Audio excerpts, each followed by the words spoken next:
A reading from Inside the Yoga Sutras by Reverend Jagannath Carrera, read by Reverend Amba Wallace.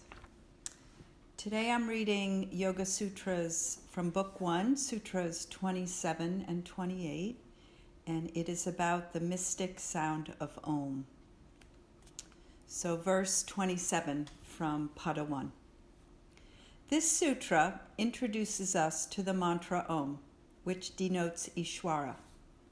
In the Sanskrit, the word Om isn't mentioned. Instead, we find the word pranava, the humming of prana. Om is the hum of the busyness of creation, the making, evolving, and dissolving of beings and objects. You can hear it in the roar of a fire and the deep rumble of the ocean, or the ground-shaking rush of a tornado's winds. Since the pranava is not something we can easily chant, the name is given as Om. It is always vibrating within us, replaying the drama of creation, evolution, and dissolution on many levels. This hum can be heard in deep meditation when external sound is transcended and internal chatter is stilled. The identity of primordial sound with God as the creative force of the universe is not limited to Raja Yoga. It is a principle found in many spiritual traditions. The Bible declares, "In the beginning was the Word, and the Word was with God, and the Word was God," from the book of John, chapter 1, verse 1. The Rig Veda, one of the most ancient scriptures in the world, contains a similar passage. In the beginning was Brahman, and with Brahman was Sabda, primordial sound, and Sabda was truly the supreme Brahman. Since the use of mantras is a central practice in many schools of yoga, it will be useful to examine them in a little detail. Mantras, literally to protect the mind, are sound syllables representing aspects of the divine. They are not just fabricated words used as labels for objects. They are not part of the language as such. They are the subtle vibratory essence of things, presented as sounds that can be repeated. Concentrated repetition of a mantra forms the basis of an entire branch of yoga, japa yoga, the yoga of repetition. Sounds have the ability to soothe or agitate us. Many people shudder when they hear a metal utensil scrape the bottom of a metal pan. At the same time, countless vacationers seek out the shoreline in order to lie back and let the sound of the waves soothe their tattered nerves. Mantras are sounds that calm and strengthen the mind, and for this reason, they are ideally suited to serve as objects of meditation. The vibratory power of the mantra enhances the meditative experience. Once a mantra has been chosen, practitioners generally make the best progress if they stick to it for life. Students may choose a mantra themselves based on trial and error, or because it is associated with a particular deity with whom they feel a strong connection. For example, Om Namah Shivaya is a mantra connected with Lord Shiva. However, since the word Shiva represents auspiciousness, the repetition of this mantra is not restricted to devotees of Lord Shiva. Mantras transcend these designations. They are sound formulas whose fundamental benefit derives from their vibration, not associated ideas or images. Some students receive a mantra from a master or adept in whom they have faith. In this case, they put their faith in the teacher to choose for them. The student is still making the essential choice in both scenarios. The difference is that in the former, the student chooses the mantra. In the latter, the student chooses the teacher who selects the mantra. Japa yoga is not limited to Sanskrit and Raja Yoga. Repetition of powerful sounds and prayers, Shalom, Maranatha, and Ave Maria, for example, are used in many spiritual traditions. The word Om. The word used to denote Ishvara needs to be special. It should be free from the limitations of time, circumstance, or faith tradition. Not only should this designation be universal, it must also bring the experience of Ishvara to the practitioner. Sri Patanjali states that the name that accomplishes this is Om. Om is the origin of all sounds. It comprises 3 letters, A, U, and M. Om rhymes with home, since the A and U, when combined, become a long O sound. A is the first sound.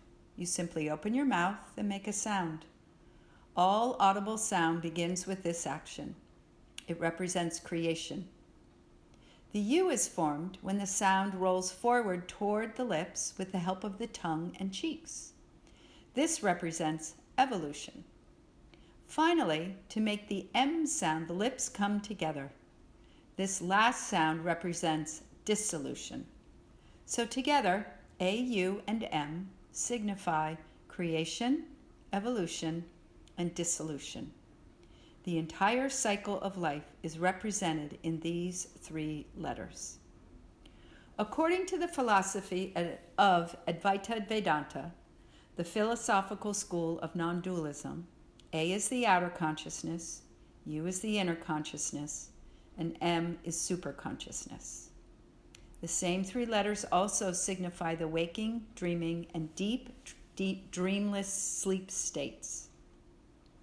Beyond these 3 states is a 4th state, the absolute, the silence that transcends all limitations. Although there are many mantras, the source of all mantras is Om. Some of the more widely known mantras include Om Shanti, Hari Om, Om Namah Shivaya, and Om Mani Padme Hum. Most, but not all mantras used for meditation contain Om. Considering its symbolism and power, it is understandable why Sri Patanjali identifies Om as the name for Ishvara. The universality of Om.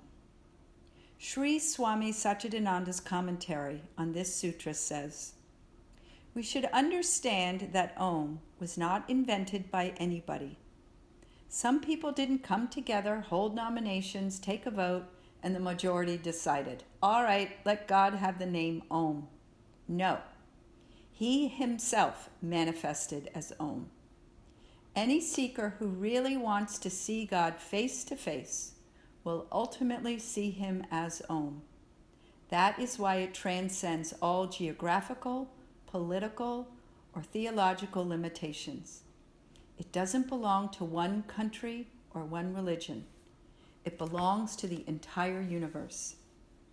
It is a variation of this Om that we see as the Amen or Amin, which the Christians, Muslims, and Jews say. That doesn't mean someone changed it. Truth is always the same. Wherever you sit for meditation, you will ultimately end in experiencing Om or the hum. But when you want to express what you experienced, you may use different words according to your capacity or the language you know. And then Sutra 128 says, to repeat it in a meditative way reveals its meaning. The 2 key words in this sutra are artha and bhavanam. Artha signifies meaning, purpose, or aim. From the root art, to point out.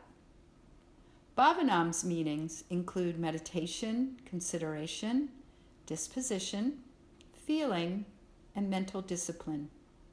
Some branches of Hindu philosophy understand bhavana as a particular disposition of mind, one in which things are constantly practiced or remembered. Mantra repetition is not the mindless parroting of a sound, but an attentive and informed act set against a background of enthusiasm. Steady mental focus and an understanding of the significance of the mantra are needed. In this way, the meaning or purpose of the mantra will gradually unfold. This understanding is in harmony with one of Raja Yoga's basic tenets. Focused attention results in deeper and subtler perceptions. For keen seekers, each and every repetition is a moment of connection with the self, an affirmation of the truth of their own spiritual identity, and a reminder of their intentions. May the entire universe be filled with peace and joy, love and light. Om Shanti, Shanti, Shanti. Om Peace, Peace, Peace.